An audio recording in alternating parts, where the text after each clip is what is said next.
दोस्तों, बुद्ध धर्म में आपका स्वागत है। दोस्तों, गौतम बुद्ध, जिन्हें आमतौर पर बुद्ध के नाम से जाना जाता है, एक तपस्वी और ऋषि और बौद्ध धर्म की शिक्षा के संस्थापक थे।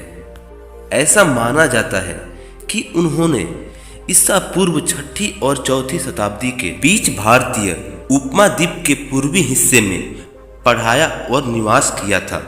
बुद्ध कहते हैं, अतीत में मत रहो, भविष्य के सपने मत देखो, मन को वर्तमान क्षण पर केंद्रित करो। वर्तमान क्षण और वर्तमान समय की सबसे महत्वपूर्ण समय है। अतीत से सीखना और भविष्य के लिए योजना बनाना व्यवहारिक और आवश्यक है, लेकिन वर्तमान वो जगह है जहां कार्रवाई करने की जरूरत है। बुद्ध की कई शिक्षाएं स्वयं की शक्ति पर केंद्रित थी। जब बात आती है तो हमें स्वयं से प्रभावित होना चाहिए और अपनी राय को सबसे अधिक महत्व देना चाहिए।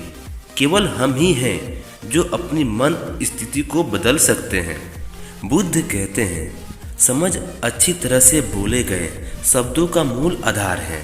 एक स्थिति और शब्दों के अर्थ को समझना एक अच्छी तरह से निर्मित वाक्य में केंद्र बिंदु है। बुद्ध कहते हैं, कुछ भी कहने से पहले हमें ये समझना चाहिए कि हम क्या कहना चाह रहे हैं। बुद्ध कहते हैं कि आज कुछ भी हो सकता है, क्योंकि कल का वादा नहीं किया जाता। इस उदाहरण का सामान्य संदेश बहुत ही प्रसिद्ध है, लेकिन बुद्ध एक आध्यात्मिक नेता के रूप में इसमें अपना विचार रखते हैं। बुद्ध कहते हैं, जो करना है वह करो और आज के लिए जियो। आप स्वयं पूरे ब्रह्मांड में किसी भी अन्य व्यक्ति की तरह आपके प्यार और स्नेह के पात्र हैं। आपसे अधिक किसी से प्यार का हकदार कोई नहीं है। आत्मविश्वास खुद पर विश्वास करने और प्यार करने से बनता है। यदि हम खुद से प्यार नहीं करते हैं तो हम दूसरे व्यक्ति से कैसे उम्मीद कर सकते हैं कि वो हमें प्यार देगा। किसी भी चीज से पहले खुद से प्यार करना सीखें। बुद्ध कहते हैं, शांति भीतर से आती है, इसके बिना इसकी तलाश मत करो। शांति मन की अवस्था है और प्रत्येक व्यक्ति में अपने विचारों के माध्यम से शांति पाने की क्षमता होती है। किसी दूसरे व्यक्ति, अलग स्थान या अलग उम्र से शांति की तलाश ना करे। शांति आत्मा से मिलनी चाहिए। बुद्ध किसी भी चीज पर दवा ना करने में बड़े विश्वास रखते थे। यदि आपके पास कुछ भी नहीं है तो आप कुछ भी नहीं खो सकते। इस दुनिया में बहुत से चीज़ें साझा की जा सकती है, लेकिन हम उनका इस्तेमाल अपने स्वार्थ के लिए करते हैं। जिस चीज़ की आपको ज़रूरत नहीं है उसके साथ रहना सीखें। पवित्रता और अपवित्रता स्वयं पर निर्भर करती है। बुद्ध पवित्रता और अशुद्धता ऐसे शब्द हैं जो किसी व्यक्ति को परिभाषित कर सकते हैं। आपके पास एक शुद्ध व्यक्ति बनने की क्षमता है और आपके पास एक अशुद्ध व्यक्ति होने की क्षमता है। निर्णय अंततः आप पर निर्भर है। कोई और आपके लिए यह निर्णय नहीं ले सकता। केवल मानव मन का अधिवासी ही स्वयं को शुद्ध कर सकता है। पवित्रता एक ऐसी चीज है जिसके लिए हम सभी प्रयास कर रहे हैं और इसे प्राप्त करने की आशा रखते हैं।